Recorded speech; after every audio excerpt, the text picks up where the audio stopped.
नमस्कार,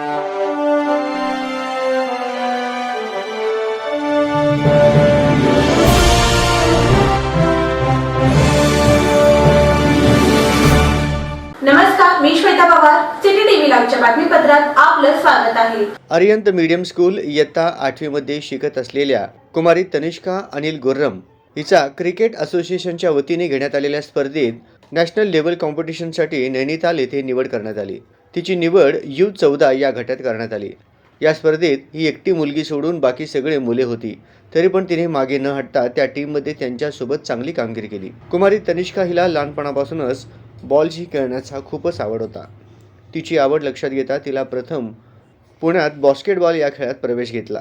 नंतर क्रिकेट या खेळात सुद्धा तिला प्रावीण्य मिळवायचे होते, म्हणून पार्क चौक येथील इंदिरा गांधी स्टेडियममध्ये तिला प्रवेश मिळवून दिला. अनेक दिग्गज मान्यवरांच्या सहवासात तिने प्रशिक्षण घेतले. असोसिएशनच्या वतीने घेण्यात आलेल्या अक्कलकोट, परभणी, गोंदिया, हिंगोली या गावात जाऊन क्रिकेट गेममध्ये तिने यश संपादन केले. अनेक मेडल्स मिळविले असून तिला आई वसुधा अनिल गुर्रम व अनेकांचे मार्गदर्शन लाभले. तिच्या या यशाबद्दल पश्चिम महाराष्ट्र पद्मशाली महिला संगमच्या वतीने अध्यक्षा माधवी अंदे यांच्या हस्ते मार्कंडे मंदिर येथे तिचा सत्कार करण्यात आला. यावेळी वनिता सुरम, वसुधा गुर्रम, अरुणा गंजी, अरुणा सोमा, रेणुका बुधारम आणि युवक संघटनेचे पदाधिकारी आदी उपस्थित होते. या यशाबद्दल तनिष्का हिचे सर्वत्र अभिनंदन होत आहे.